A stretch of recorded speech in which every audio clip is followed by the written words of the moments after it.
Hi, my name is Daniel Halsey, and I'm with United Designers and the Southwoods Ecosystems Ecological Design, and we are doing our global check-in for the Global Earth Repair Conference that's in Port Townsend. And another interview we're having today with Juan Pedro, and we're here with Regina and Sara, which are our great co-hosts for these recordings. And we'll have Regina or Sara can introduce our guest.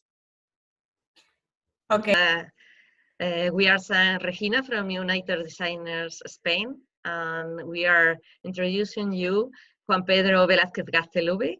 No sé si lo he dicho bien. Gazteluvide. He's a journal, a long trajectory. He's a war journalist. He was also working in a very important newspaper in Spain that he was working in Washington for several years as a correspondent for this newspaper, and now he's part of a very important magazine, economical magazine, Alternativas Económicas, that is looking for another way to an economy, the years and the next and the things to come. So I'm going to introduce you, and you can start. Oh, hello. Okay.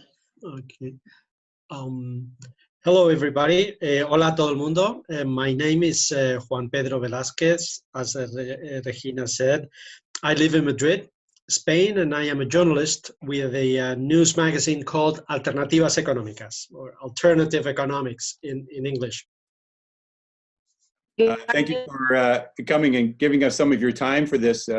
We had sent some questions to you. We're very interested in finding out your opinions about climate change, climate adaptation, and focusing on what the reality is going forward for people on our globe and also in your region.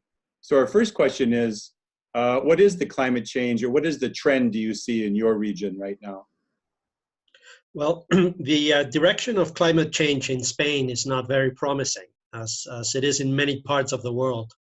A good part of Spain is at risk of desertification, especially the southeastern corner of the country has a very serious problem that is getting worse with global warming. Some studies point that Spain will be affected by climate change more than other European countries, where temperatures are historically lower and they have substantially more rainfall. Spain has a chronic problem with drought. Every 4 or 5 years, we suffer long periods without enough rain. Experts say those periods will be longer and more frequent if global warming persists. Sudden floods will be more intense than usual, the same as wildfires. Spain is a huge exporter of agricultural products. Many countries in Northern Europe depend on the supply of Spanish fruits and vegetables that need intensive irrigation to grow. The problem is that Spanish farmers are using more and more water to increase production, putting rivers under a lot of pressure. We have several watersheds in serious danger. We need urgently to rationalize the use of water for irrigation and to manage better our resources, either raising the price of water or increasing the use of desalination plants built in recent years, whose prices are still too high for farmers. Another factor that makes the situation worse is massive tourism. Spain has a record number of tourists every year, and tourists demand more and more water. Although Spanish people are increasingly aware of the need to address all these issues, most political parties are not taking these problems seriously.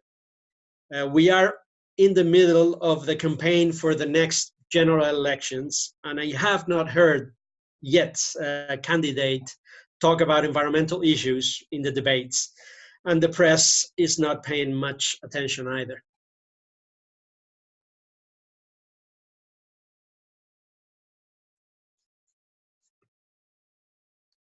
Unmuting myself, sorry about that.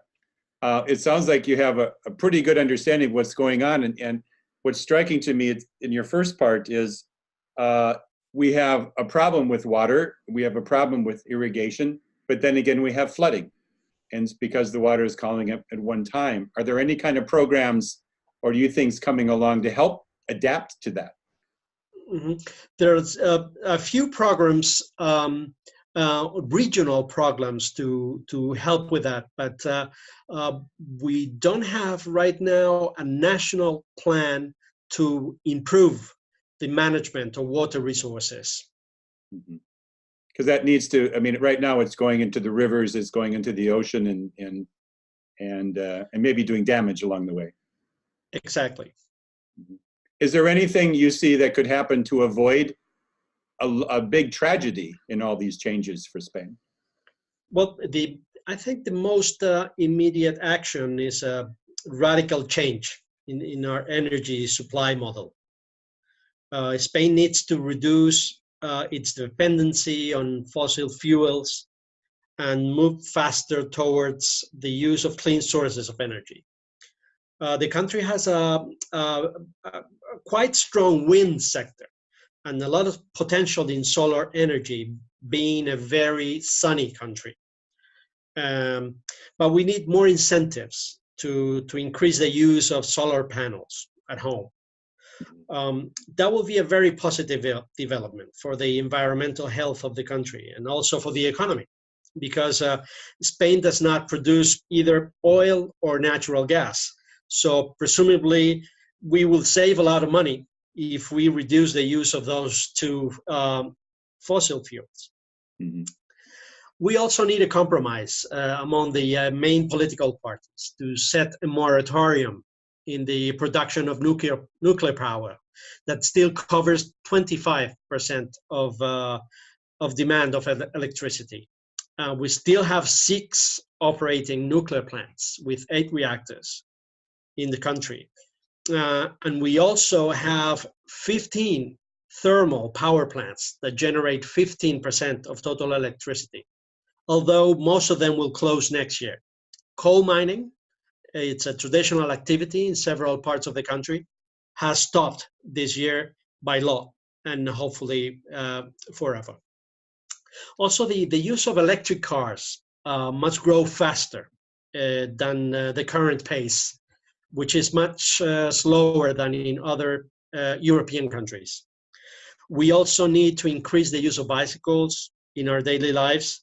In the past decade, many cities have taken action in that direction, creating bike-only lanes on the streets and launching bike rental systems that are increasingly popular.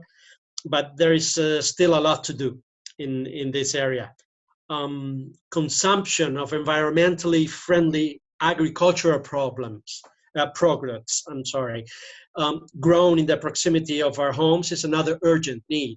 It will be good for the environment and for the good health of the general population. But citizens must recognize that buying organic products, even if they are more expensive, is good for the future of their families, the country, and the world.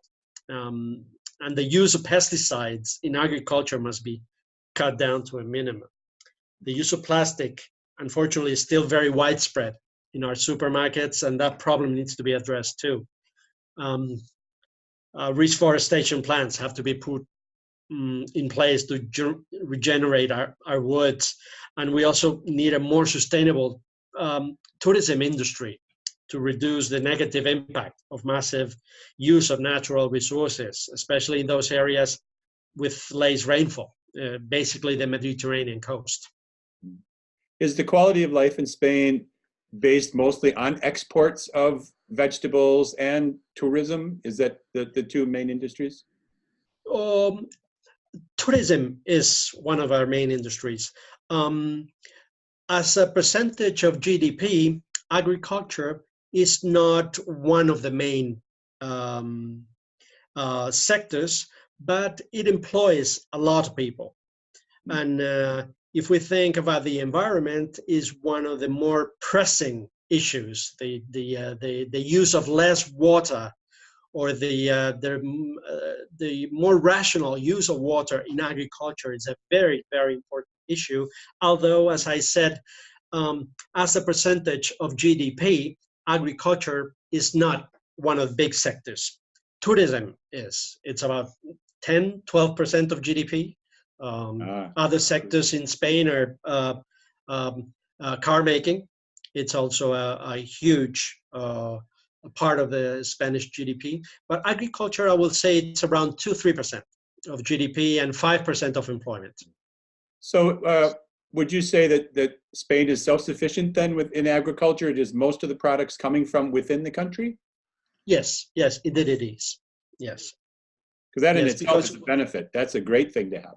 Yes, we have a very diverse climate, so we can grow all kinds of agricultural products in the country. Oh, that's wonderful. That's great information. I really appreciate that. Sarah, Regina, did you have any questions? I have a question related to the Nature magazine. My question is, what's the dream behind the creation of a magazine called Alternativas Económicas? Well, Alternativas Económicas is a magazine that it's a 5-year-old project that started with the idea that of writing about economics with the perspective of the citizenship, not thinking about big investors or big companies, but writing about the economy in a way that people can understand and learn about economics at the same time. We have very simple principles, our magazine. We are completely independent from political and economic powers. We support an economy that puts people first, not markets. And we also pay a lot of attention to environmental issues and women issues. We write frequently about feminism and make sure that women have enough representation in our pages as writers, as photographers, and also as sources. And we also dedicate a lot of time and effort to cover the social economy and community-based companies, and that's about it. The magazine itself, it's published by a cooperative of 70 members. Is it a paper or digital magazine? It's both. We have both a digital and a paper issue. It's a monthly issue, and we have a web page that we publish most of our contents there too. Okay. Juan Pedro, what do you think? I agree with you that we need a big change in Spain in many aspects. And what do you think about if it's possible to change it, since we are talking so much about this rural development, that people, that, you know, the center of Spain is almost with no population. And do you think it's possible to make that change, that people go out of the cities and move to the country in the opposite way as they did in the 60s? I think it's going to be very, very difficult. But there is a positive sign lately that people and the press and even the politicians are starting to talk about it. The need to develop those regions of inner Spain that have lost population in the last 30, 40, and 50 years. And as I said, it's going to be very difficult. But there's hope, and there is a lot of people working with this goal and with new ideas. And I hope that in the next few decades, we can stop that phenomenon, and that we will see not as many people going back to the country from the cities, but hopefully people born in small towns staying in their towns. And for that to happen, the first thing is work. We need to create jobs in those areas so young people can stay and decide to have a life in the towns they are born. And that's going to be difficult. I think technology will play a very important role. Now with the development of the internet, we can have companies, businesses run from small towns that are fairly far away from cities, something that you couldn't do before. So there are a few positive signs to be optimistic. But again, it's going to be very difficult. Yeah. The government, of course, has a big role to play in transportation, for example, to improve the railways to smaller towns instead of building that a high speed train that does not benefit the people in smaller towns. So that's those resources of that infrastructure is mostly for tourism and moving people between big cities. Exactly. I mean, you can go very fast from Madrid to Barcelona. You can go very fast from Madrid to Sevilla or from Madrid to Valencia. But if you want to move within inner Spain, it will take a long time. So people from smaller cities, from small towns, that do not benefit from that huge investments that come from taxes that we're all paying. Right, definitely. Well, thank you for your time. This is a great presentation. I really appreciate your views and the magazine. Do you have a copy you can hold up? Yes, if I can. Or you can say share the screen with your webpage. This is our latest issue. Very good. Yes. Okay. And, let me see if I can share with you. Yeah, if you can open up your webpage and share that with us and show us. Here we go. This is just a few covers of our magazines, and let me see if I can show you our. Be great. Okay. Well, thank you for your time again, and your great information. Obviously, you're well right. You write very well. So, and the presentation of the information, and plus knowing a lot of the background with the economics, tourism, agriculture, all of that, because it's all the big picture. And that's what we want to understand, of course, is that the reality of this is that there are a lot of players, in climate change, in adaptation, and all the policies and the things that need to change is a huge group of people. We all need to work together for that. That's right. Well, thank you very much for having me. All right. Take care. Thank you very much. It's been a pleasure. Okay, bye-bye. Adios. Adios. Ciao. Adios. Thank you, everyone, and we'll be back with another interview coming up shortly.